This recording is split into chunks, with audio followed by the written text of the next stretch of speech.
താഴേക്കോട് ഗ്രാമപഞ്ചായത്ത് പ്രസിഡന്റ് ഹുസൈൻ കളപ്പാടിനൊപ്പമാണ് ഇപ്പോൾ ഞാനുള്ളത്. താഴേക്കോട് ഇവിടെ അടുത്തുനിന്ന് കുറേ മരങ്ങൾ ഉടലോടെ സ്വർഗത്തിൽ പോയതുമായി ബന്ധപ്പെട്ട് ഇവിടെ നാട്ടുകാരൊക്കെ പരിഹാസ രൂപേണ പറഞ്ഞായിരുന്നു. ആരെടുത്തു എന്നത് കുറെ കഴിയുമ്പോൾ മനസ്സിലാവുമ്പോൾ അപ്പോൾ മനസ്സിലാക്കാമെന്ന്. അവസാനം ഇവിടെ LDF പഞ്ചായത്ത് ഓഫീസിലേക്ക് വലിയൊരു മാർച്ച് നടത്തി. അന്ന് അവിടെ പ്രസംഗിച്ച പ്രധാനപ്പെട്ട ഒരു നേതാവ് പറഞ്ഞത് മുസ്ലിം ലീഗുകാർ അറിയാതെ ഇതൊന്നും എവിടെയും പോകില്ല എന്ന് പറഞ്ഞത്. പിന്നീട് കഥ മാറി.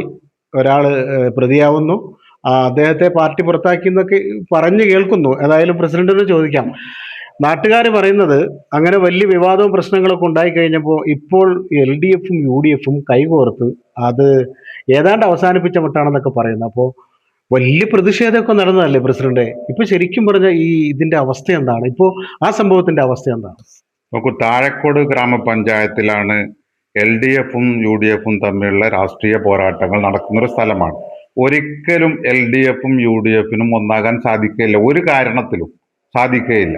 മറിച്ച് ഭരണസമിതി എന്നുള്ള നിലക്ക് അത് അതിൻ്റെതായ പാറ്റേണിൽ മുന്നോട്ട് പോകും. ബാക്കിയുള്ള ഒരു കാര്യങ്ങളും LDFുമായിട്ട് UDFിനെ കമ്പയർ ചെയ്യരുത്. കാരണം ഏറ്റവും അടുത്ത് നടന്ന സംഭവത്തിൽ തന്നെ ഒന്നാം പ്രതിയായത് LDFുകാരൻ, LDFിന്റെ മെമ്പർ ഒന്നാം പ്രതിയായി. അതിനുശേഷം പാർട്ടി അച്ചടക്ക നടപടികൾ നേരിട്ടതും അദ്ദേഹം തന്നെയാണ്. അപ്പൊ അതുകൊണ്ട് ഒരിക്കലും LDFിനെയും UDFിനെയും ഇതിൽ താരതമ്യം ചെയ്യരുത്. ഞാൻ താരതമ്യം ചെയ്തതല്ല, നാട്ടുകാരോട് ഇങ്ങനെ ചോദിച്ചപ്പോൾ അവർ പറഞ്ഞു ഞാൻ ഈ കേസിന്റെ കാര്യം എന്തായി, ഇപ്പൊ ഈ മരം പോയ കേസുകൾ എന്തെങ്കിലുമൊക്കെ ആയോ? ഇപ്പൊ ഒരാള് പ്രതിയാവുകയൊക്കെ ഉണ്ടായി, പിന്നീട് എന്ത് സംഭവിച്ചു എന്ന് ചോദിച്ചപ്പോഴാണ് നാട്ടുകാർ തമാശയ്ക്ക് പറഞ്ഞത്. ചുറ്റുവട്ടത്തുള്ളവർ തന്നെ പറഞ്ഞാൽ, ഈ പഞ്ചായത്ത് ഓഫീസിന്റെ ചുറ്റുവട്ടത്തുള്ള ആളുകൾ തന്നെ തമാശയ്ക്ക് പറഞ്ഞാണ് അവർ പറഞ്ഞത്. ഇപ്പൊ അവര് രണ്ടുപേരും കൂടി ഒന്നിച്ചായി, ഇപ്പൊ അത് ഇങ്ങനെ ആവിയായി പോയി എന്നാ തോന്നുന്നതെന്ന് പറഞ്ഞു. അപ്പൊ അതിനൊരു വ്യക്തത. ഈ സംഭവം നമ്മളെ ഈ മരമുറിയുമായി ബന്ധപ്പെട്ട വിഷയത്തിൽ കറക്റ്റായിട്ടുള്ള ഒരു FIR ഇപ്പോഴുണ്ട്. നിലവിൽ PDPP ആക്ട് പ്രകാരവും അതുപോലെ തന്നെ മോഷണ കുറ്റവും ചുമത്തിയിട്ടുള്ള ഒരു FIR നിലനിൽക്കുകയാണ്. അതിന്റെ കേസ് ഡയറി പ്രിപ്പയർ ചെയ്തുകൊണ്ടിരിക്കുകയാണ്. ജാമ്യത്തിലിറങ്ങിയ പ്രതികൾ ഇപ്പോഴും കണ്ടീഷണൽ ബെയിലിലാണുള്ളത്. ഈ FIRനെ ഡയലോട്ട് ചെയ്യുന്ന രീതിയിലല്ല, അതിനെ കൂടുതൽ സഹകരിക്കുന്ന ആ പറഞ്ഞ വാദങ്ങളെ പിൻപറ്റുന്ന ബലമേകുന്ന രീതിയിലാണ് കാര്യങ്ങൾ തെളിഞ്ഞു വന്നുകൊണ്ടിരിക്കുന്നത്. ഏകദേശം 63 മരങ്ങൾ, അതും 53 ഇഞ്ച് വണ്ണമുള്ള മരങ്ങളാണ് മോഷ്ടിക്കപ്പെട്ടിട്ടുള്ളത്. ആ മോഷ്ടിക്കപ്പെട്ട മരങ്ങളുടെ യഥാർത്ഥ വാല്യുവേഷന് വേണ്ടി സോഷ്യൽ ഫോറസ്ട്രിയോട് അതിന്റെ വാല്യുവേഷൻ ചെയ്തു തരാൻ വേണ്ടിയിട്ട് ബന്ധപ്പെട്ട അന്വേഷണ ഉദ്യോഗസ്ഥനെ കത്ത് സമർപ്പിച്ചിട്ടുണ്ട്. അപ്പൊ ഈ രീതിയിൽ വളരെ സമഗ്രമായ ഒരു അന്വേഷണമാണ് മുന്നോട്ട് പോയിക്കൊണ്ടിരിക്കുന്നത്. ആരും ഒരാളെ ഇതിൽ രക്ഷപ്പെടുത്തുന്ന പ്രശ്നമേ ഇല്ല. ഈ മരം കൊള്ള ചെയ്ത ആളുകൾ നിയമത്തിന്റെ മുമ്പിൽ ഇപ്പൊ പ്രത്യക്ഷപ്പെട്ടിട്ടുണ്ട്. പക്ഷേ ഇനി അവര് ശിക്ഷിക്കപ്പെടുക തന്നെ ചെയ്യുമെന്നുള്ള കാര്യത്തിൽ യാതൊരു അഭിപ്രായമില്ല. അതായത് ലക്ഷക്കണക്കിന് രൂപയുടെ മരങ്ങളാണ് മുറിച്ച് കടത്തിയത്. അതായത് അവിടെ നേരത്തെ തന്നെ വണ്ടൂസ് 2-3 പ്രാവശ്യം വാർത്ത നൽകിയിരുന്നു. ഇത്രയും പട്ടാപ്പകല് നേരിട്ട് റോഡിന്റെ പരിസരത്ത്, ഒരു റോഡിന്റെ സൈഡിൽ തന്നെയാണ്, അവിടെ നിന്നൊക്കെ മരം അങ്ങനെയൊക്കെ മുറിച്ച് കടത്തുക എന്ന് പറഞ്ഞാൽ, ആരും അറിഞ്ഞില്ല എന്ന് പറഞ്ഞാൽ ഒരുപക്ഷെ നാട്ടുകാരൊക്കെ പറയും. ആ സമയത്ത് അവിടെയെല്ലാം തമാശയ്ക്ക് പറഞ്ഞ നാട്ടുകാരെ ആ സമയത്ത് പറഞ്ഞ, ഒന്നുകിൽ ഇതൊന്നും കേൾക്കാതിരിക്കാൻ വലിയ ശബ്ദത്തിൽ വല്ല പടക്കവും പൊട്ടിക്കണം, അല്ലെങ്കിൽ പിന്നെ എന്തുകൊണ്ട് സൈലന്റ് ആയിട്ട് മരം മുറിക്കുന്ന ശബ്ദം വരെ കേൾക്കാതെ എങ്ങനെ കൊണ്ടുപോയി ചോദിക്കും. അപ്പോ നേരത്തെ LDFിന്റെ മാർച്ചിൽ അന്ന് അവിടെ പ്രസംഗിച്ച ഒരു നേതാവ് പറഞ്ഞത് ലീഗുകാരറിയാതെ പോകില്ല എന്ന് പറഞ്ഞു. ഇപ്പോ അവസാനം പ്രതിയാക്കപ്പെട്ടത് LDFിന്റെ ഒരാളാണ്.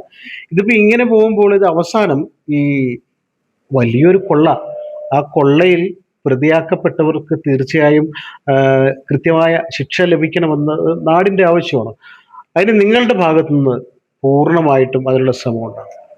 താഴെക്കോട് ഗ്രാമപഞ്ചായത്തിൽ കഴിഞ്ഞ 5 വർഷം ഭരണം നടത്തിയത് LDF ഭരണസമിതിയാണ്. ആ ഭരണസമിതിയുടെ ഏറ്റവും വലിയ ശാപം എന്ന് പറഞ്ഞിരുന്നത് അതിലത്തെ ഇൻഫൈറ്റാണ്.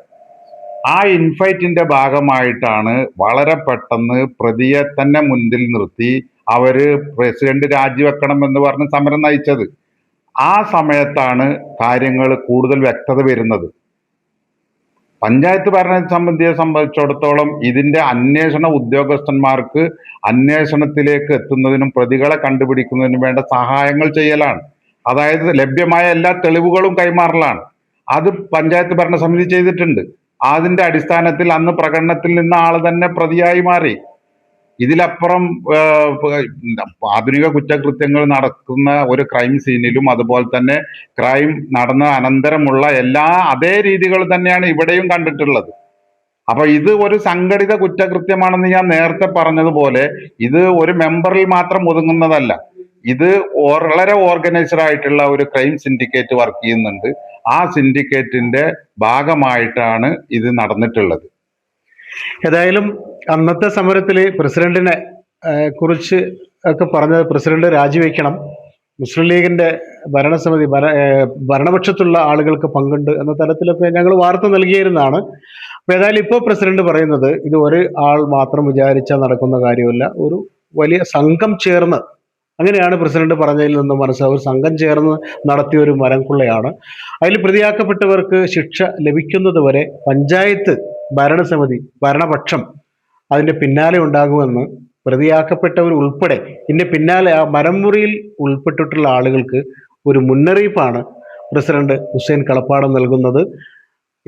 പൊതുമുതൽ ആര് അടിച്ചു മാറ്റിയാലും അവർക്ക് കൃത്യമായ ശിക്ഷ ലഭിക്കണമെന്നത് നമ്മുടെ നിയമവ്യവസ്ഥയുടെ ഒരു ഭാഗമാണ്. അപ്പോൾ അക്കാര്യത്തിലൊക്കെ ഇനി പോലീസ്, കോടതിയൊക്കെയാണ് തീരുമാനമെടുക്കേണ്ടത്. ഏതായാലും ഇതിന്റെ പിന്നാലെ അവസാനം വരെ പ്രസിഡന്റ് ഉൾപ്പെടുന്ന ഭരണപക്ഷം ഉണ്ടാകുമെന്നാണ് അദ്ദേഹം അറിയിക്കുന്നത്. Jabbar Venatt, one news live, Perinthalmanna. Cherpulassery ideal ക്യാമ്പസിലെ വിവിധ സ്ഥാപനങ്ങളിലേക്കുള്ള അഡ്മിഷൻ ആരംഭിച്ചു.